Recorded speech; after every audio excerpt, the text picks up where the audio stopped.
Guys, welcome back to my channel. It's your boy Rhonda here, and I'm back with another video. In this video, I'll be going over an article from Citizen Times, which I think is out of Asheville, North Carolina. And the articles do read, predictions show a strong El Nino event in 2026, what it means for North Carolina. Now, I'm doing this video because we know what Hurricane Helene did, and we just need to watch out for the Atlantic and the Gulf states and in general, because yes, you're supposed to have a near average to below average, or below average to near average hurricane season. The West Coast supposed to have above one, because warmer waters this year. But regardless, it just takes one hurricane or tropical storm to change your life forever. Even a tropical depression can cause a lot of problems, major flooding, stuff like that. So let's go ahead and get into this article.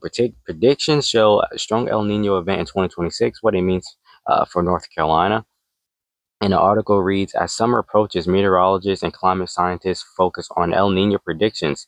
Attention has drawn worldwide around predictions that El Nino will form weeks ahead, with a median estimates showing that the climate pattern could be particularly strong in 2026. El Nino can affect weather significantly sorry about that. Warmer waters associated with the pattern cause the Pacific jet stream to move south, with the northern U.S. and Canada becoming drier and warmer than usual. In the Gulf Coast and Southeast, these periods are wider than usual and have increased flooding. Previous El Nino have been associated with severe flooding and droughts, wildfires, and more. Here's what North Carolinians need to know in 2026, as predictions continue to show a potential strong El Nino season. What is El Nino and La Nina? The National Oceanic and Atmospheric Administration explains that El Nino and La Nina are opposing climate patterns that break normal conditions of water and weather uh, in the Pacific Ocean. That the pattern have global impacts on weather, wildfires, ecosystems, and economies. Wait, no, did I read that right? Yes.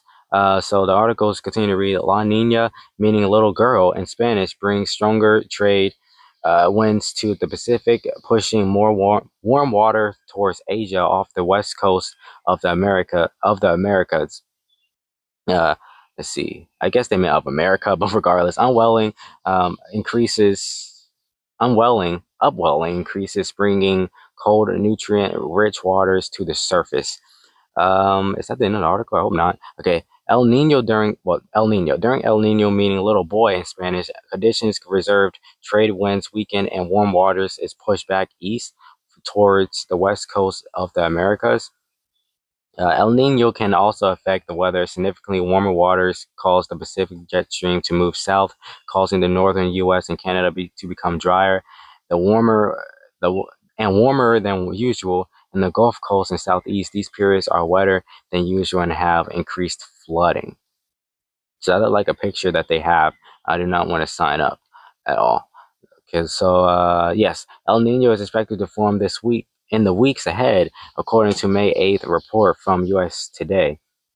So that's basically it for the article. Just regardless, it's just something we're gonna have to watch out for some strong hurricanes, definitely for the Pacific. But we still need to watch out for Texas, Louisiana, Mississippi, Georgia, Florida, South Carolina, North Carolina, uh, Virginia, and even in the Northeast, because Northeast could see flooding as well, depending on if it could be a Cat 5 that hit Florida, a Cat 5 that hit Georgia, South Carolina, North Carolina. Now I know South Carolina, North Carolina is well overdue for an actual strong hurricane landfall, especially North Carolina is overdue for one.